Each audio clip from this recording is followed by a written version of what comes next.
Just as mentioned by the CAS, the Ministry of Agriculture will give its remarks with regards to the launch of the guidelines to embed nutrition security in the COVID-19 national response. Good nutrition is very important during and after an infection. Infections take a toll on the body, especially when these cause fever. The body needs extra energy and nutrients. Therefore, maintaining a healthy diet is very important during the COVID-19 pandemic. While no foods or dietary supplements can prevent COVID-19 infection, maintaining a healthy diet is an important part of supporting a strong immune system. The Ministry of Agriculture has been supporting the Ministry of Health in the prevention of further spread of COVID-19. And I would like to take this opportunity to acknowledge our first responders, especially our veterinary officers who have been working tirelessly alongside our health counterparts to implement the One Health approach. Other than the coronavirus, 65% of diseases sending us to hospital today are zoonotic. Our health animal experts have been working hard to prevent similar pandemics from happening, as well as sharing their studies with the Ministry of Health and other experts working toward finding a cure or vaccine for COVID-19. Today, we are releasing the National COVID-19 Nutrition and Healthy Diet Guidelines. I would like to extend, as we do this, a special thank you to our Agri-Nutrition Unit in the Ministry of Agriculture, supported by the Food and Agriculture Organization of the United Nations and other development partners who have worked tirelessly alongside the Ministry of Health and the county governments to develop these guidelines. This is part of our strategy to intensify the war against COVID-19. Ladies and gentlemen, we as a nation must urgently address the following. 1, we must ensure that every household consumes a healthy diet during the COVID-19 pandemic. This will go a long way in ensuring that our citizens, especially our youth, who currently comprise the highest number of infected patients, recover quickly if infected. To this end, the guidelines will facilitate 1, a recipe for healthy snacks. Ladies and gentlemen, in recent decades, we have dramatically changed our diets and eating habits as a result of globalization, urbanization, and income growth. We have moved from seasonal and locally produced dishes to high-calorie diets, which are high in refined starches, sugars, salts, and processed foods. Less time is spent in preparing meals at home, and consumers, especially those in urban areas such as Nairobi and Mombasa, are increasingly relying on supermarkets and fast food outlets, street food vendors, and takeaway restaurants. A combination of unhealthy diets and lifestyles that have set obesity rates soaring in Kenya today. Our food security challenge, therefore, is comprised of strategies to combat hunger and malnutrition in some part of the country, and obesity and also form of malnutrition in others. Dear Kenya, COVID-19 has called our urgent attention to the general state of our homes and especially that of our kitchens. We now call upon Kenyans to take a proactive approach in radically changing our lifestyles to adopt healthier diets. To facilitate this, the government today is launching a campaign for 1 million households to establish kitchen vegetable gardens.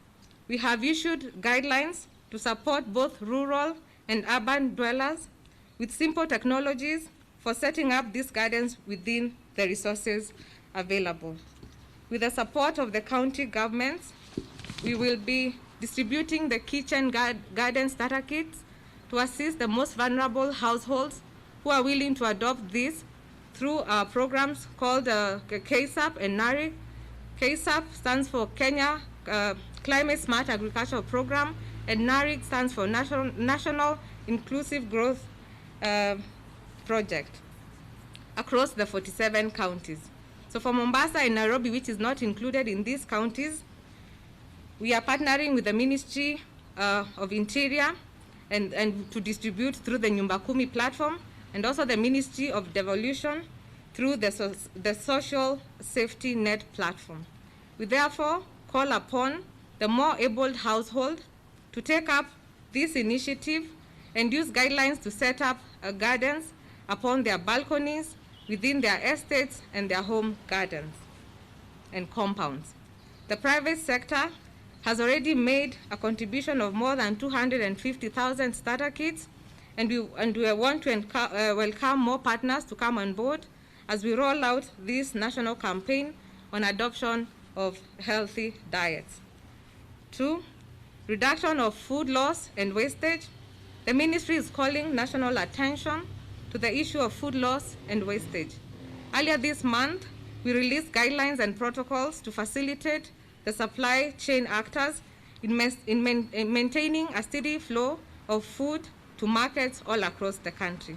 We have, however, continued to receive numerous complaints from farmers and vendors who have not been able to easily access markets or their farms, and we are working with the relevant stakeholders to find a solution to this.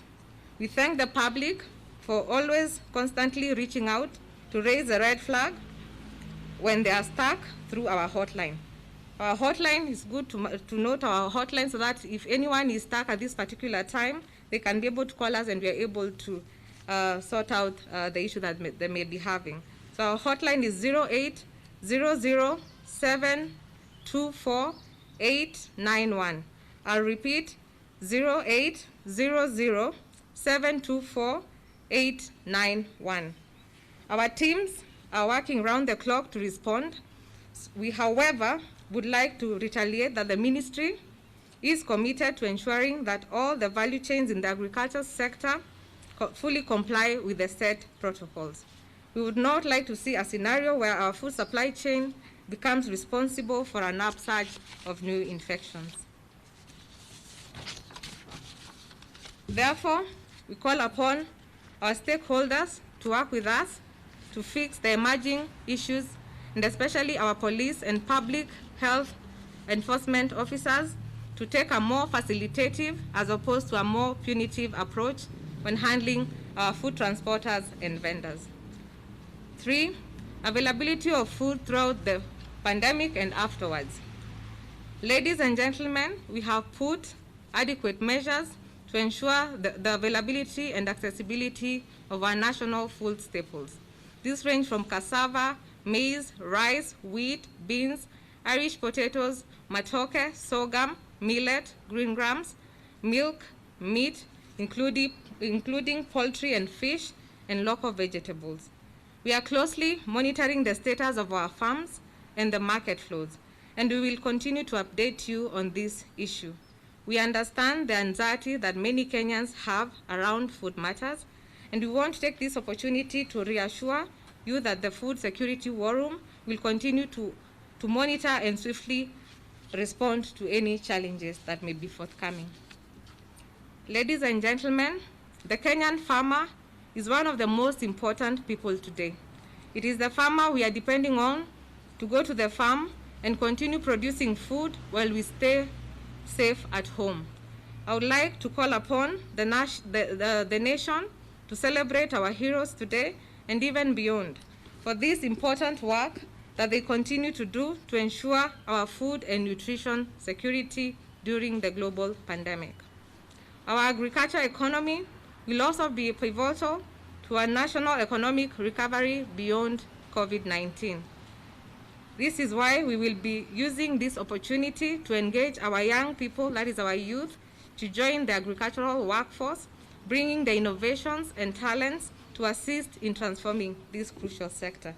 We encourage parents to begin teaching their children during this period when they're at home to have a better appreciation of where their food comes from. They should also be encouraged to play an active role in setting up these kitchen gardens that we are about to establish. Finally, I would like to thank the Ministry of Health for its continued efforts and state that the Ministry of Agriculture, Fisheries and Livestock and Cooperatives is fully committed to play its role towards flattening the curve. Thank you.